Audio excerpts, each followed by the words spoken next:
जय श्री कृष्णा। मैं कृष्णा दीवानी कविता। आज मैं 2 अध्याय पढ़ूंगी, 8वां और 9वां। जय श्री कृष्णा। ओम नमो भगवते वासुदेवाय नमः। ओम नमो भगवते वासुदेवाय नमः। ओम नमो भगवते वासुदेवाय नमः। अध्याय 8वां। अर्जुन ने कहा, हे पुरुषोत्तम, ब्रह्म क्या है? आध्यात्म किसको कहते हैं? अधिभूत क्या है? अधिदेव क्या कहलाता है? हे मधुसूदन, अधियज्ञ क्या है? इस देह में अधिदेव कौन सा है? मरने के समय में स्थिर चित्त वाले लोग तुमको कैसे जान सकते हैं? श्री कृष्ण भगवान बोले, जो अक्षर अविनाशी और परम श्रेष्ठ है वही ब्रह्म है। प्रत्येक वस्तु का स्वभाव अध्यात्म कहलाता है और समस्त चराचर की उत्पत्ति करने वाला जो विसर्ग है वही कर्म है। जो देह है वो नाशवान है, वही अधिभूत कहलाती है। विश्व रूप जो विराट पुरुष है वही अधिदेव, और जो है पुरुषों में श्रेष्ठ, इस देह में मैं ही अधियज्ञ हूँ।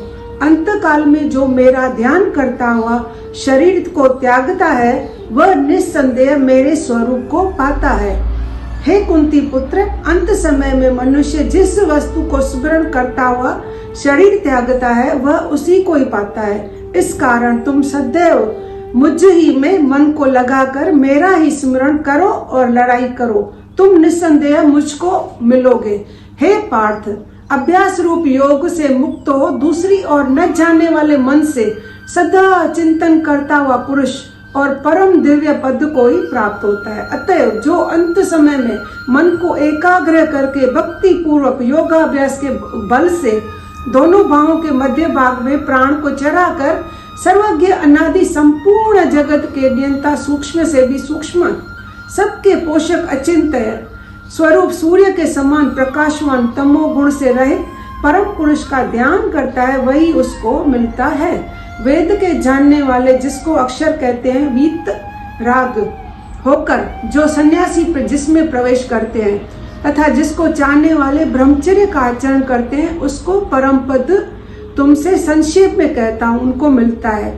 जो सब इंद्रियों को रोककर मन को हृदय में धारण करके प्राण को मस्तक में ले जा करके समाधि योग से स्थित ओम इस अक्षर का उच्चारण करता हुआ जो देह को त्यागता है उसे मोक्ष रूप उत्तम गति प्राप्त होती है। हे पार्थ, जो मुझ में ही मन लगा करके रोज मेरा स्मरण करते हैं उन्हें सदैव स्मरण करने वाले योगियों को मैं बिल्कुल आसान रीति से मैं प्राप्त होता हूँ। मुझको प्राप्त होने पर परम सिद्धि को प्राप्त करने वाले महात्मा गण या फिर यह जन्म नहीं धारण करते वो इंसान जो नाशवान और दुख का घर है। हे अर्जुन, ब्रह्मलोक पर्यंत जितने लोग हैं वहां से लौटना पड़ता है, परंतु मुझ में मिलने से फिर जन्म नहीं लेना पड़ता। 1000 महायुगों का एक दिन होता है और 1000 महायुगों की एक रात्रि ब्रह्मा की होती है। जो इन बातों को जानते हैं वही सब ज्ञाता है। ब्रह्मा का दिन होने पर अवयव से सब व्यक्तियों का उदय होता है और रात को उसी में लय होता है। हे पार्थ, समस्त चराचर वस्तुओं का यह समुदाय दिन में बार बार उत्पन्न होकर रात्रि के आगमन में लीन हो जाते हैं। इस अव्यक्त से परे दूसरा कोई सनातन अव्यक्त है जो इन सब के नष्ट होने पर भी कभी नष्ट नहीं होता। उस यही एक परम गति है जिसको प्राप्त करके फिर संसार में नहीं जन्मते, वही मेरा परम धाम है। हे पार्थ, जिसके अंतर्गत सब प्राणी हैं और जिसने उस समस्त जगत का विस्तार कर रखा है वह श्रेष्ठ पुरुष है, अनन्य भक्ति से ही मिलता है।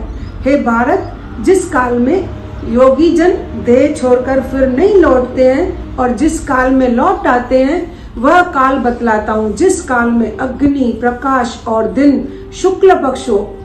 ऐसे उत्तरायण के 6 महीने में मृत्यु को प्राप्त होते हैं। धूम्रपरात कृष्ण पक्ष, दक्षिणायन 6 महीने इनके मध्य गमन करने वाले चंद्रमा की ज्योति को पहुंचते हैं और लौट आते हैं। संसार को नित्य चलाने वाली शुक्ल और कृष्ण नाम की 2 गतियां हैं।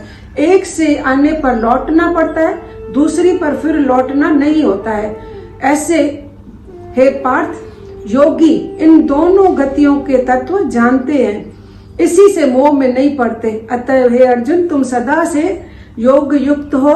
वेद, यज्ञ, तप और दान से जो जो पुण्य फल बताए हैं, योगी उन सबसे अधिक ऐश्वर्य प्राप्त करता है और सर्वोत्तम आदि स्थान पाता है। इति श्री भगवद गीता सुपनिषद ब्रह्म विद्या योग शास्त्रे श्री कृष्ण अर्जुन संवादे अक्षर ब्रह्म योगो नाम अष्टमो अध्याय समाप्त। श्री कृष्ण 8वें अध्याय का मातम।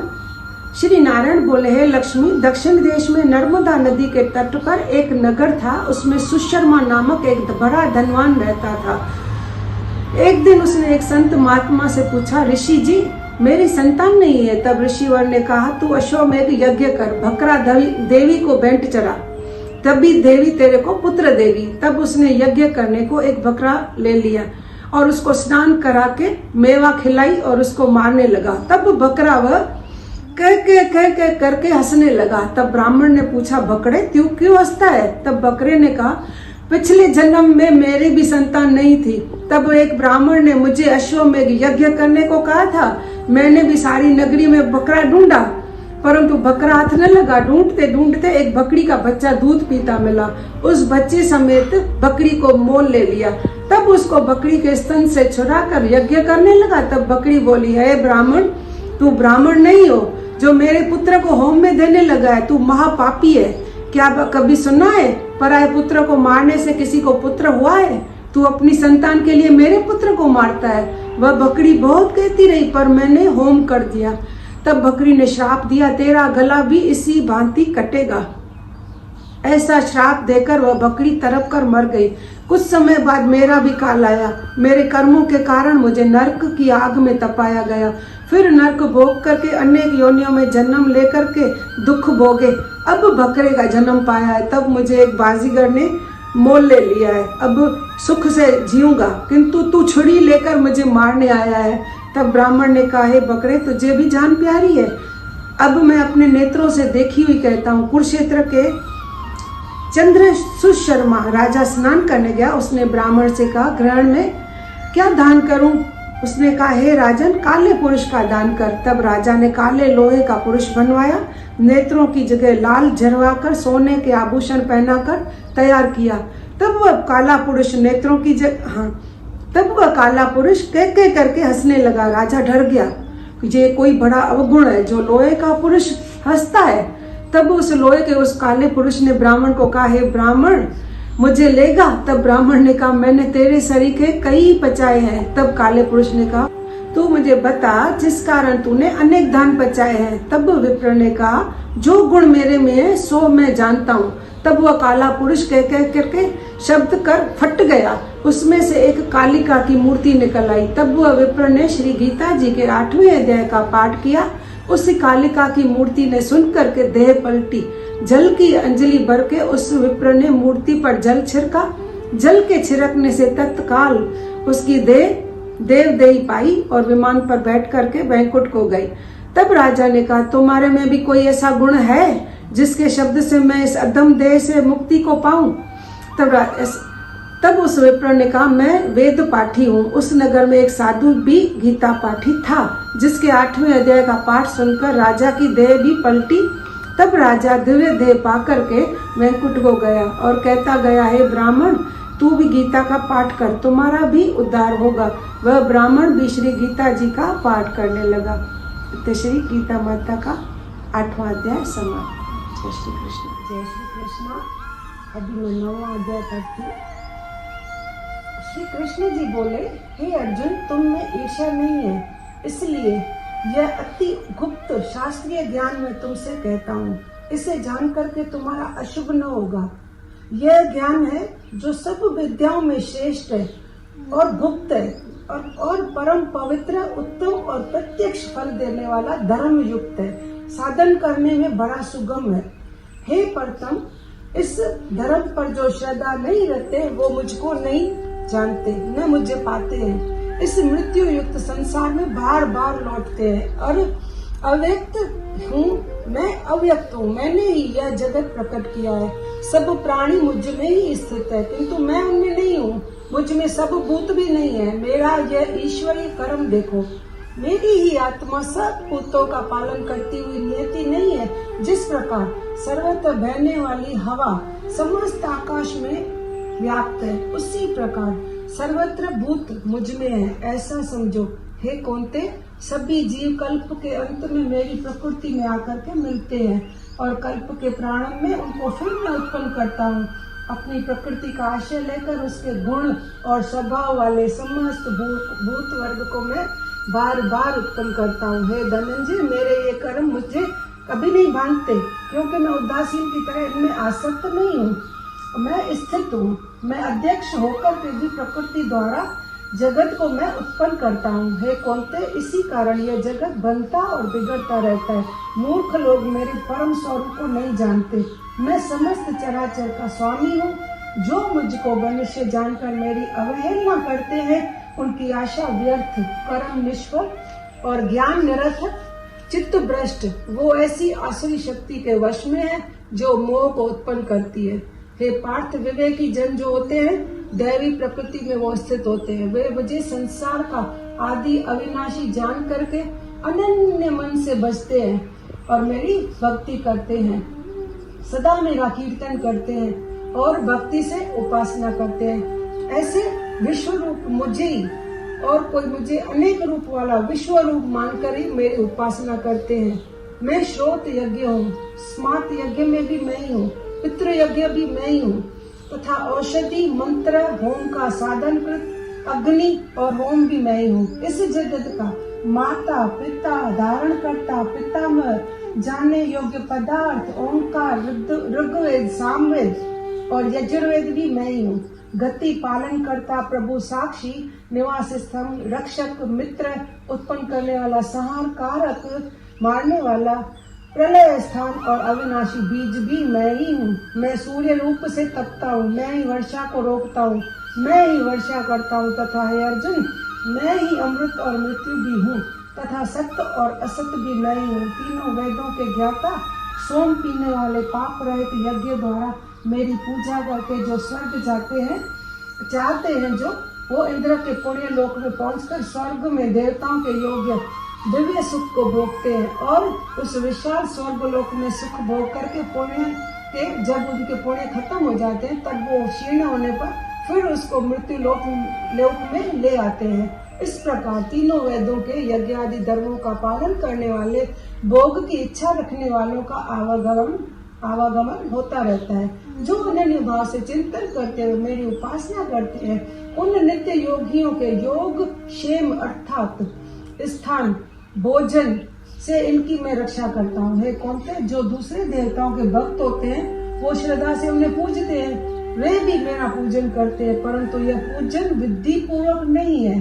सर्व यज्ञों का भोक्ता और स्वामी मैं ही हूँ।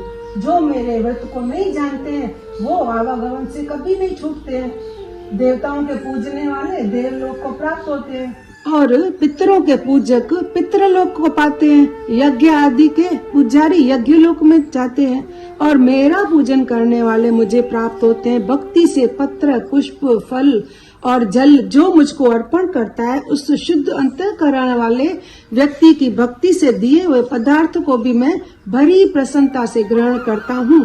कौन्ते, जो तुम करते हो खाते हो वह सब मेरे अर्पण करो। ऐसा करने से कर्म बंधन रूप शुभ अशुभ फलों से मुक्त हो जाओगे और संन्यास योग में युक्त होकर मुक्ति और मुझको अवश्य जरूर पाओगे। मैं समस्त भूतों के समान हूँ, न कोई मुझे प्रिय है न कोई अप्रिय है। जो कोई मुझको भक्ति से भजता है वह मुझ में है और मैं उसमें हूँ। यदि कोई दुराचारी भी हो, अनन्य भाव से जो मेरा भजन करे, उसको मैं साधु ही मानता हूँ, क्योंकि उसने उत्तम मार्ग ग्रहण किया है। वह शीघ्र ही धर्मात्मा होता है और चिरस्थायी शांति को पाता है। हे कौन्ते, यह निश्चय करके जानो कि मेरा भक्त कभी भी नाश नहीं होता। मेरा आश्रय पाकर के नीच कुल में उत्पन्न स्त्रियां भी वैश्य और शूद्र जैसी उत्तम गति को प्राप्त करती है। फिर जो पुण्यवान भक्त राजश्री और जो ब्राह्मण है, उनकी तो बात ही क्या करे। अतएव इस नाशवान और दुख भरे संसार में जन्म पाकर तुम मेरा भी भजन करो, मुझ में ही मन लगाकर मेरे भक्त के बन जाओ और भक्त बन जाओ और फिर मेरी पूजा और मुझे नमस्कार करके मुझ में लौ लगाओ और मुझ में ही लीन हो जाओगे। इते श्री भगवत गीता सुपनिषद सुब्रह्म विद्या योग शास्त्री श्री कृष्ण अर्जुन संवादे प्रकृति वेद योग नाम नवमाध्याय समाप्त। नमो भगवते वासुदेवाय नमः। ओम नमो भगवते वासुदेवाय नमः। ओम नमो भगवते वासुदेवाय नमः। 9वें अध्याय का मातम। श्री नारायण जी बोले, हे लक्ष्मी, दक्षिण देश में भाव सुशर्मा नामक एक शूद्र रहता था। भरा पापी और मांस मदिरा खाता था, जुआ खेलता था, चोरी करता था और उस पर स्त्रियों के पास जाता था। एक दिन मदिरा पान से उसकी देह छूट गई और वो प्रेत हो गया। उसको मर करके प्रेत हुआ। वह भरे वृक्ष पर बैठ गया। एक ब्राह्मण भी उस नगर में रहता था। दिन को भिक्षा मांग करके स्त्री को देता था आकर। उसकी स्त्री बड़ी कल्याणी थी जो सिर्फ गलत बातें करती थी। समय पाकर उन दोनों ने भी प्राण त्याग दिए और वह दोनों भी मर करके प्रेत की झुंडी मिली। वे भी आकर के उसी वृक्ष पर आकर के रहने लगे जहाँ पहले ही प्रेत रहता था। वहां रहते रहते कुछ काल व्यतीत हुआ। एक दिन उसकी पिशाचिनी ने कहा, पुरुष पिशाच, तुमको कुछ पिछले जन्म की खबर है? तब पिशाच ने कहा, प्रेत ने, खबर है, मैं पिछले जन्म में ब्राह्मण था। तब पिशाचिनी ने कहा, तूने पिछले जन्म में क्या साधना की थी जिसको तुमको पिछले जन्म की खबर है? तब उसने कहा, मैंने पिछले जन्म में एक ब्राह्मण से आध्यात्म कर्म सुना था। तब फिर पिशाचिनी ने कहा, तूने कौन सी साधना की थी? वह ब्राह्मण कौन था? वह आध्यात्म कर्म कौन सा है जिसके सुनने से तुझे पिछले जन्म की खबर है? पिशाचिनी ने कहा कि कोई पुण्य नहीं किया, केवल गीता जी का एक श्लोक श्रवण किया है। उसका प्रयोजन यह है कि एक समय अर्जुन ने श्री कृष्ण से 3 बातें पूछी थी जो गीता जी के 9वें अध्याय में लिखी है। वह 3 बातें पिशाचिनी ने पिशाच से श्रवण की, सुनी। इन बातों को सुनते ही एक और प्रेत वृक्ष से निकला। उसने भी कहा, अरे पिशाचिनी, यह तीनों बातें फिर से कहो जो अभी सुना रही थी। तब पिशाचिनी ने कहा, तुम कौन हो? मैं तुझे नहीं जानती। मैं अपने पति से पूछती हूँ, यह कर्म कौन सा था जिससे पिछले जन्म की खबर रही है? इन बातों को सुनते ही वो तीनों प्रेत देह छूटी और तत्काल देव देही पाई। स्वर्ण से विमान आए, उन पर चढ़ करके वो वैकुंठ को गए। श्री नारायण जी ने कहा, हे लक्ष्मी, यह 9वें अध्याय का मातम था जो आपने सुना। यहाँ पे 9वें अध्याय का मातम समाप्त हुआ। जय श्री कृष्णा। जय श्री कृष्णा। दोस्तों, देख रहे हैं आप भी, मैं भगवत गीता पढ़ रही हूँ और आप भी लाभ उठाएंगे जरूर। कुछ भी डाउट हो तो क्लियर कर सकते हो। और ये कृष्ण खुद बोलते हैं अपने मुंह से, ये मुक्ति का दाता है, सब कुछ इसमें ही है। इसलिए आप भी जीवन को संवारो, खुश रहो और सभी को खुशियाँ बांटो। जय श्री कृष्ण।